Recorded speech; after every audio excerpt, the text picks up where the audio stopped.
kasih karunia dan damai sejahtera dari Tuhan Allah Bapa kita, dan dari anaknya Tuhan Yesus Kristus menyertai kamu sampai selamanya. Amin. Selamat pagi saudaraku, selamat memuliakan Tuhan dengan semua aktivitas yang baik. Dipandu firman Tuhan dari Yesaya 56 ayat 1, tapi saya akan bacakan sampai ayat 2, demikianlah firman Tuhan. Keselamatan adalah bagi semua orang. Beginilah firman Tuhan, taatilah hukum dan tegakkanlah keadilan. Sebab sebentar lagi akan datang keselamatan yang daripadaku, dan keadilanku akan dinyatakan. Berbahagialah orang yang melakukannya, dan anak manusia yang berpegang kepadanya, yang memelihara hari Sabat dan tidak menajiskannya, dan yang menahan diri dari setiap perbuatan jahat. Demikianlah firman Tuhan.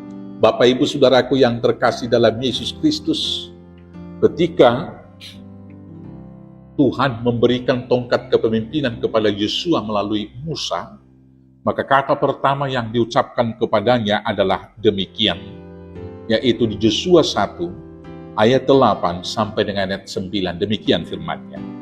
Janganlah engkau lupa memperkatakan kitab Taurat ini, tetapi renungkanlah itu siang dan malam, supaya engkau bertindak hati-hati sesuai dengan segala yang tertulis di dalamnya. Sebab dengan demikian perjalananmu akan berhasil dan engkau akan beruntung. Ayat 9. Bukankah telah kuperintahkan kepadamu, kuatkan dan teguhkanlah hatimu. Janganlah kecut dan tawar hati, sebab Tuhan Allahmu menyertai engkau kemanapun engkau pergi. Demikianlah hukum firman Tuhan yang disampaikan oleh Tuhan melalui hambanya Musa kepada Yosua ketika dia akan melanjutkan tugas kepemimpinan untuk memimpin umat Israel memasuki tanah Kanaan.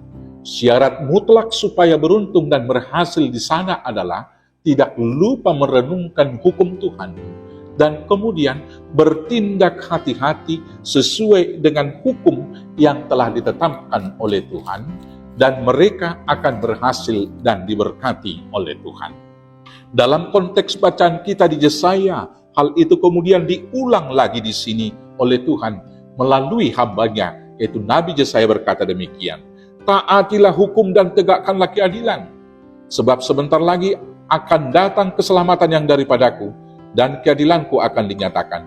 Berbahagialah orang yang melakukannya. Bapak Ibu, sesungguhnya demikianlah hukum itu diberikan oleh Tuhan untuk menuntun umat manusia hidup dalam keteraturan, hidup dalam harmoni, dan hidup dalam cinta kasih yang saling menopang satu dengan yang lain. Sepanjang hukum yang diberikan Tuhan itu dipakai menjadi landasan untuk berpikir, landasan untuk berbicara, dan landasan untuk bertindak, maka keteraturan itu akan terjadi. Hukum yang dari Tuhan itu di dalam Tauratnya yang pertama sekali adalah menegakkan, memelihara, dan menjaga, yaitu hubungan personal dan hubungan komunal dari manusia dengan Sang Khalik atau Sang Pencipta. Maka sepanjang hukum Tuhan yang menjadi dasar kehidupan, apapun yang terjadi dalam kehidupan itu, maka fondasi hidup seseorang akan kokoh. Karena kualitas hubungan yang baik dengan Tuhan tersebut, dia tidak akan bergeser ke kiri dan ke kanan, diombang-ambingkan oleh perubahan-perubahan pola pikir, perubahan-perubahan semua kecenderungan dan fenomena sosial yang ada, karena dasar kebenarannya adalah yang dari Tuhan. Berangkat dari hubungan yang baik dengan Tuhan, maka kemudian dia akan dimampukan melakukan hukum sosial yang ada, dimulai dari hubungan yang baik, relasi antara orang tua, antara keluarga, dan juga antara sesama. Maka kemudian hidup akan saling menghormati, saling menopang, dan kemudian saling membantu satu dengan yang lain. Dalam pola kehidupan yang demikianlah kerajaan Allah itu dibangun. Karena kerajaan Allah bukan soal makanan dan minuman, tapi soal damai sejahtera, dan juga soal kebenaran dan sukacita karena Roh Kudus. Ketika kebenaran Tuhan menjadi dasar berpijak, maka tentu hidup akan damai sejahtera. Dan ketika hidup di dalam damai sejahtera, maka sukacitanya adalah sukacita karena Roh Kudus, bukan karena pemuasan keinginan.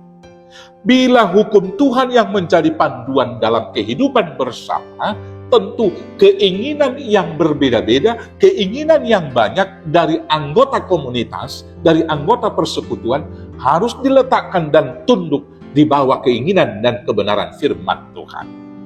Maka ketika keinginan kita dicocokkan dengan selera hukum dan kebenaran yang ditetapkan oleh Tuhan tersebut, keinginan kita juga tidak akan liar. Bapak Ibu Saudaraku yang terkasih dalam Yesus Kristus, karena banyak manusia yang menurutkan keinginannya, maka sekarang ini ada manusia yang mau melegalkan perkawinan sejenis. Ada lesbi dan juga gay di dalamnya. Sehingga di negara Eropa, 3 jenis kelamin telah diakui, laki-laki, perempuan, dan juga yaitu persamaan gender atau dikatakan neuter. Sudah ada yang dikatakan di sana.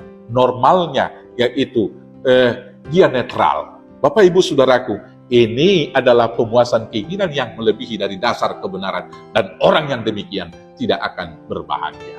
Bapak Ibu Saudaraku yang terkasih, setelah Tuhan Yesus naik ke surga, maka turunlah Roh Kudus. Firman Tuhan, hukum Taurat telah ditulis di dalam loh hati kita. Sepanjang kebenaran yang tertulis di dalam hati kita menggerakkan hidup kita, maka tentunya kita akan hidup berbahagia. Dan ketika datang Tuhan yang kedua kali, kita juga akan memperoleh hidup yang kekal. Karena itu, supaya kita beruntung, diberkati hidup di dunia, dan memperoleh mahkota hidup yang kekal nanti, renungkanlah firman dan hukum Tuhan siang dan malam, dan lakukanlah itu dengan hati-hati, maka hidup kita pasti berhasil, dan Tuhan Yesus akan memberkati. Amin. Kita bersatu dalam doa. Terima kasih Bapa yang baik, biarlah firman Tuhan, hukum Taurat-Mu, menjadi dasar kami berpikir, berbicara, dan berbuat, sehingga kami boleh membuahkan buah yang baik untuk kemuliaan Tuhan, dan menjadi berkat bagi banyak orang. Kuatkan, mampukan kami melakukannya, dengan pertolongan Yesus Kristus Tuhan Juru Selamat kami yang hidup. Amin. Selamat beraktivitas untuk memuliakan Tuhan, menuruti hukum-hukum Tauratnya. Tuhan Yesus memberkati. Horas, horas, horas.